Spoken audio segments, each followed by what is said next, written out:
Spirit 44 Quebec, student departure is approved and remain on this frequency. Ready to take off. Airport 5. 3 Romeo Delta, taxi into position and hold behind the pickup. From Amiat.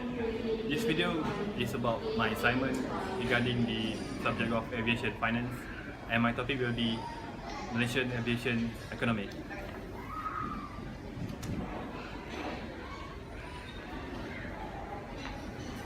What are the benefits of Malaysian aviation economy? Air transport to, from and within Malaysia creates 3 distinct types of economic benefit. Typically, studies such as this focus on the economic footprint of the industry, measured by its contribution to jobs, tax revenues generated by the sector and its supply chain. But the economic value created by the industry is more than that. The principal benefits are created for the customer, the passenger or shipper using the air transport services. In addition, the connections created between cities and market represent an important infrastructure asset that generates benefits through enabling foreign direct investment, business clusters, specialization, and other spillover impacts on the economic's productive capacity. What is your opinion regarding the long-term economic growth? In 2010, there were 111 routes connecting Malaysia to around the world. On the average, there were 3.4 outbound flights per day along these routes.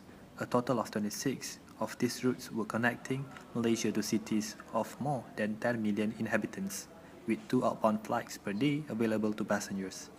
Frequencies are higher to the most economically important destinations. For example, passengers benefited from 4 outbound flights from Malaysia, Kuala Lumpur, to Dubai International Airport, and from 29 flights per day from Kuala Lumpur to Singapore International Airport, providing high-speed access for business and leisure purposes throughout the day. Many of these city-city pair connections are only possible because of the traffic density provided by hub airports. How about the tax contribution to Malaysia? Aviation makes a substantial contribution to the public finances. In this section, we estimate the corporation tax paid by aviation companies, the income tax paid by their employees, social security payments, both employer and the employee contributions, and the revenue collected through aviation taxes. These estimates reflect and direct tax payments of the aviation sector. We also provide an indication of the taxes paid by the aviation sector's supply chain, taxes raised through induced spending channels. They do not include increases in the overall Malaysian tax base driven by aviation's contribution to investment and productivity growth in the wider economy. How much is the estimated consumer benefits? Given its sensitivity to our assumption about how price elasticity vary, we have taken a very conservative assumption that probably understates the true benefits. With this in mind, we calculate that air passengers and shippers value the air transport services they use at over Rm 141.1 billion and Rm 11.3 billion respectively. Contained with these amounts, the consumer benefit derived on top of that measured by expenditure on travel and shipments were about Rm 60.7 billion for passengers and Rm 3.3 billion for the shippers. How is the operation of the airports and ground-based services? Airlines need ground-based infrastructure to operate.